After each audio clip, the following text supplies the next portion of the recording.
작년 11월이었습니다. 출근하던 김명수 대법원장의 차량에 화염병이 날아드는 역사상 초유의 대법원장 테러 사건이 있었습니다.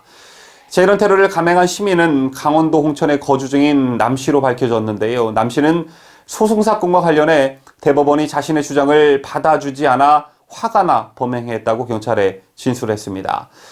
2004년 강원도 홍천에서 돼지 농장을 운영하던 남 씨는 2013년 유기농 쌀과 일반 쌀을 배합한 사료를 돼지들에게 먹여 친환경 인증 자격을 박탈당했고, 이로 인해 농장 운영에 차질이 생겼다고 합니다.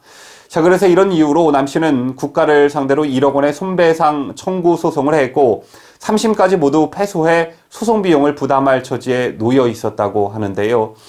이런 사법부에 대한 불신과 불만으로 남 씨는 이러한 테러 행위를 벌인 것이라고 합니다. 사법부에 대한 불신과 불만은 우리 사회 전반에 깔려있는 대체적인 인식인 듯합니다.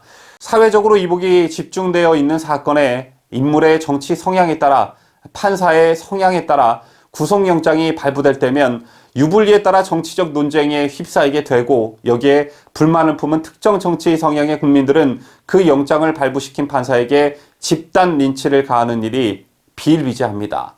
이러한 행위들의 기저에는 모두 사법부에 대한 국민들의 불신이 깔려 있다고 볼 수가 있겠는데요.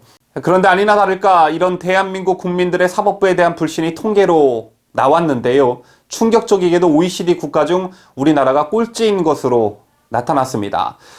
지난 9월 대법원에 공문 한 통이 도착했다고 하는데요. 이 공문은 한눈에 보는 정부 2019 경제협력개발기구 OECD가 올해 회원국 37개국을 대상으로 각국 사법부에 대한 신뢰도를 조사해 순위를 매긴 조사 결과의 초안이었습니다. 그런데 이 공문에서 한국이 충격적이게도 꼴찌로 나와 있던 것입니다. OECD가 회원국마다 그 나라 국민 1000명에게 법원을 신뢰하느냐라고 물었더니 신뢰한다는 응답이 한국에서 가장 낮았다는 것입니다. 당연히 이런 공문을 받은 대법원은 발칵 뒤집혀졌고, 법원 관계자들은 대법원 윗선에서 한국의 순위를 어떻게든 빼야 한다는 얘기가 있었다고 합니다.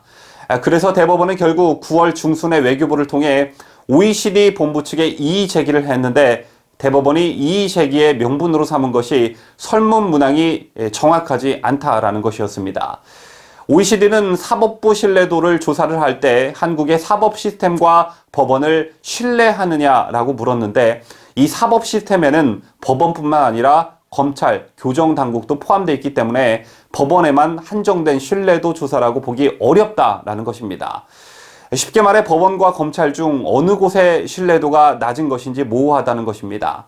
결국 대법원의 문제 제기로 인해 OECD는 조만간 발간할 예정일 최종 보고서에 사법부 신뢰도 순위에서 한국을 제외할 방침으로 알려졌는데요.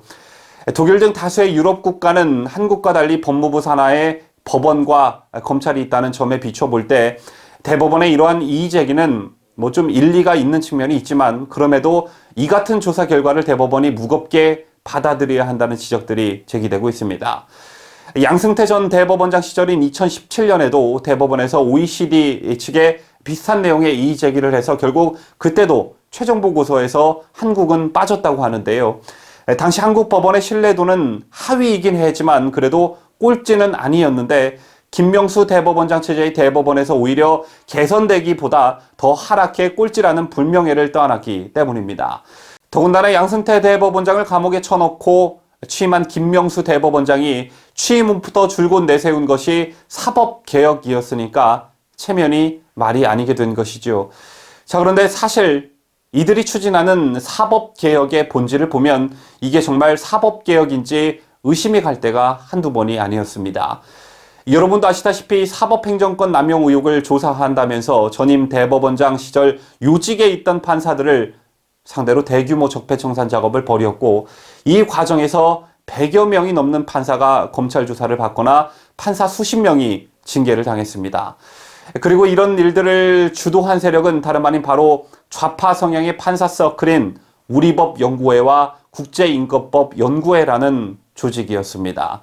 그래서 지금 대한민국 사법부에서는 OECD 국가 중 사법부 신뢰도 꼴찌인 대한민국 사법부에서는 우리법연구회 또는 국제인권법연구회 출신이 아니면 명함도 못 내밀거나 구석에 처박혀서 겨우 명맥만 유지하는 그런 분위기가 팽배하다고 하는데요. 우리는 흔히 편향된 언론 환경을 가리켜 기울어진 운동장이라는 표현을 쓰고는 합니다. 그런데 그 기울기를 놓고 보면 편향된 언론 환경보다 편향된 사법부 환경이 더 심한 듯합니다. 그래서 요즘 시중에는 좌파 무죄, 우파 유죄라는 말이 횡행하는 것이 아니겠습니까?